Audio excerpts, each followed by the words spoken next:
It started out like any other quiet afternoon in a peaceful suburban neighborhood, kids playing outside, parents chatting on porches, and the sun casting a warm glow over the street. But things took a sudden and shocking turn when a well-known HOA board member, let's just call her Karen, stormed onto the scene. What triggered her meltdown? A young boy, no older than 10, simply playing with a toy on the sidewalk. What she didn't seem to care about, or maybe didn't even realize, was that the child is on the autism spectrum.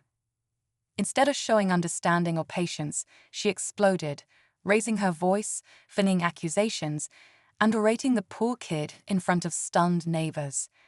Her words were loud, sharp, and cruel, leaving everyone around frozen in disbelief. People began pulling out their phones, not just to record what was happening, but to make sure there was some kind of record, because the situation was spiraling fast. One bystander stepped in to try to calm things down, but Karen wasn't having it. Her anger only grew. As tensions escalated, the community rallied, defending the child and demanding that Karen back off. But she wouldn't stop. That's when the sirens were heard in the distance, growing louder by the second, and just as everything reached a boiling point, something happened that no one saw coming. Turns out, this wasn't the first time Karen had caused a scene in the neighborhood. Neighbors had seen her lose it over lawn decorations, holiday lights being too bright, and even someone's mailbox being a quarter-inch too tall. But this time felt different. This wasn't about petty rules or nitpicking over HOA guidelines. This was a child, visibly overwhelmed, covering his ears and shaking while she yelled just inches from his face. The boy's mom, who had briefly stepped inside to grab snacks, came running out when she heard the shouting. Her face went pale the moment she saw what was happening. She tried to speak calmly, explaining that her son is autistic and sometimes struggles with loud noises or unexpected interactions. But Karen wasn't listening. She doubled down, accusing the mom of being a bad parent, claiming the boy was a disturbance, and even threatening to file a formal complaint with the HOA board. People watching were horrified, some still filming while others tried to comfort the crying child. One neighbor whispered, "She's finally gone too far this time." The sirens kept getting closer, and with every second, the air felt heavier. You could sense something major was about to go down, but no one could have guessed how far this would really go, or how quickly it would all unravel. When the police finally pulled up, you could feel the shift in energy. Karen, still fuming, crossed her arms and tried to explain her side first, loudly, and with that same air of authority she always used at HOA meetings. This child was disturbing the peace, she barked, pointing at the boy who was now clinging to his mom's leg, visibly shaken. But the officers didn't look convinced. They began asking calm, direct questions, not to her, but to the neighbors standing nearby. That's when the phones came out again, this time to show the footage people had taken.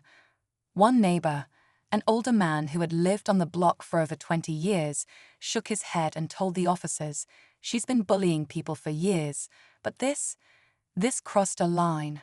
Another woman, a young mom with 2 kids of her own, spoke up too. "He was just spinning a little toy on the sidewalk." She screamed at him like he was breaking the law. The police kept their tone measured, but Karen was clearly growing agitated. She started pacing, muttering under her breath, and trying to grab one of the phones. That's when more voices chimed in, some defending the boy, others quietly admitting they'd been afraid to speak out before. What had started as one outburst was now exposing something much deeper, an entire pattern of behavior that had gone unchecked for too long. Karen's voice grew louder, more frantic. She pointed at the child again, accusing him of causing a scene, even as it was clear to everyone that the only person escalating anything was her. The officers asked her to step back, but she refused. "I'm on the board. I have authority here," she snapped, waving her hands wildly.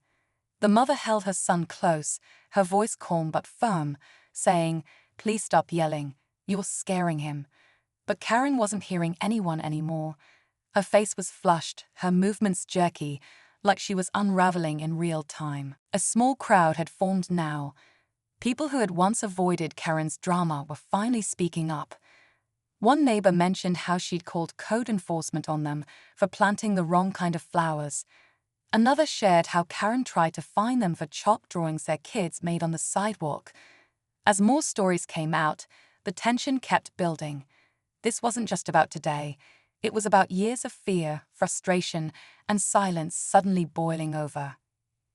The officers tried again to calm her down, but she lunged toward one of the phones, yelling, "You can't record me." Her hand swiped at a device, nearly knocking it from someone's grip. That's when everyone froze. For a moment, even the background noise seemed to disappear. All eyes were on her. And then, just as things hit their peak, one of the officers quietly reached for his radio. As the officer reached for his radio, the tension crackled in the air like static. Karen took a shaky step back, realizing, maybe too late, that things weren't going the way she thought they would. But just when it seemed the situation couldn't get any worse, another voice cut through the crowd. "I emailed the HOA board last month about her," someone shouted. It was a new neighbor, barely moved in a few weeks ago. "She came to our doors screaming because our trash cans were out a few minutes early. I filed a complaint, but it disappeared." The crowd buzzed with murmurs. That's when it hit people. Karen wasn't just an overzealous board member. She had been silencing complaints, maybe even abusing her position. A few others chimed in, one saying their HOA fees mysteriously increased after a dispute, another claiming they received bogus violation notices after refusing to back her ideas at meetings. Now it wasn't just about her screaming at a child with autism. It was about control, power, and how far she might have gone behind the scenes. The officers exchanged a look. One of them stepped away to take a private call. The other stayed close, keeping a calm eye on Karen, who had gone quiet now. Too quiet. People started checking their emails, digging through old notices. The story wasn't just unfolding in real time, it was starting to unravel everything. Within minutes, the officer who had stepped aside returned with a new expression, serious but calm. He approached Karen slowly and said, "Ma'am, we've just received confirmation from the HOA president. You're no longer on the board. You were removed last week after multiple complaints were reviewed." That hit like a thunderclap. Karen blinked, stunned. "That's not possible," she stammered. "They didn't tell me anything." But the officer simply nodded.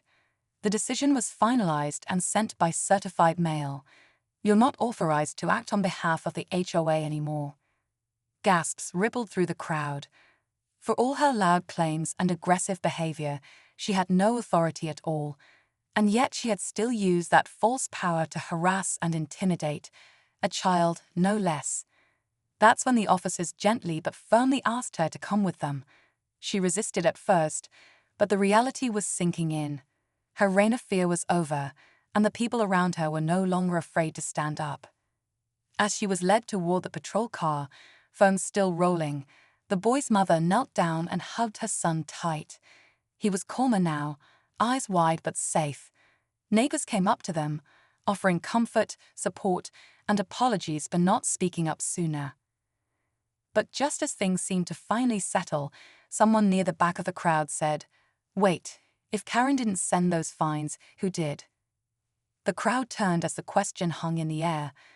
One of the officers made a note, promising to look into the HOA's recent actions. It seemed Karen's behavior had overshadowed a deeper issue. Someone else had been pulling strings behind the scenes, sending fake violation notices under her name. It wasn't just about an angry woman yelling at a child with autism anymore. It was about uncovering a web of misused authority. Over the next few days, the neighborhood rallied together. A special HOA meeting was called, and for the first time in a long time, residents showed up ready to speak. With Karen gone and her influence exposed, new board members were elected, ones who promised transparency, fairness, and compassion. The child's mother was met with overwhelming support. Neighbors dropped off gifts, offered to help, and made sure her son felt safe playing outside again. The video footage went viral, not just because of the drama, but because it showed people finally standing up, not just for a kid with autism, but for what was right. And maybe that's the biggest takeaway. Sometimes it takes one loud moment to finally hear all the quiet ones that came before it. Because this time, the neighborhood chose kindness over control, and it changed everything.